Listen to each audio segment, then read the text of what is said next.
Hello बच्चों, let's see this question. This question says PT diagram is shown in the figure. Choose the corresponding VT diagram. तो आपको PT diagram दे रखा है और अपने को बताना चार ऑप्शन में कौन सा सही होगा। तो यहाँ पर की कॉन्सेप्ट की बात करें पहले तो आपके पास तो की कॉन्सेप्ट क्या होगा यहाँ पे conversion of graph. Conversion of graph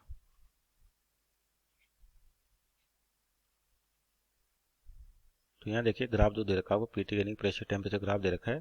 तो देखिए आपको यहाँ पे PT ग्राफ दे रखा है और कैसे ABCD इस तरीके से। तो आपने को बताना कि इनमें से कौन सा VT मैच करेगा। तो पहले प्रोसेस ए से बी को देखते हैं जो गिवन है आपके पास कैसा है कि यहाँ पे देखिए टेम्परेचर कांस्टेंट है आपके पास, यानी कि ये कोई आइसोथर्मल प्रोसेस होगा। आइसोथर्मल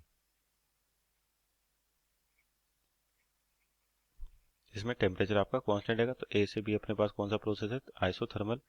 बी से सी की बात करें तो इसमें देखिए प्रेशर डायरेक्टली प्रोपोर्शनल टेम्परेचर दिख रहा है, स्ट्रेट लाइन दिख रही है अपने को। तो यानी कि कह सकते हैं कौन सा प्रोसेस होगा आपके पास pressure is directly proportional to temperature process होगा, यानी कि वॉल्यूम को कांस्टेंट रखा हुआ है यहाँ पे और प्रेशर आपका टेम्परेचर के डायरेक्टली प्रोपोर्शनल है। और सी से डी की बात करें अपन फिर से सी से डी आपके पास क्या यहाँ पे फिर से टेम्परेचर कांस्टेंट है।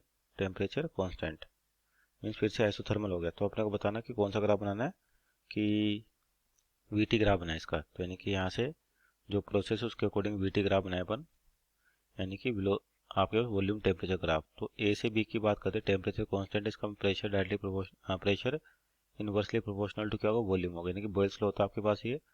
और आइसोथर्मल तो यानी कि प्रेशर का इन्वर्स है वॉल्यूम के। तो ए से बी देखते हैं आपका प्रेशर कम हो रहा है, अगर प्रेशर कम होगा तो आपका वॉल्यूम बढ़ेगा। यहाँ देखिए ए से बी पर डायरेक्शन किधर ए से बी तो आपके पास तो यानी कि आपका प्रेशर डिक्रीज हो रहा है और टेम्परेचर कांस्टेंट है। तो और प्रेशर डिक्रीज हो रहा है यहाँ पे देखिए ए से बी तो वॉल्यूम बढ़ेगा।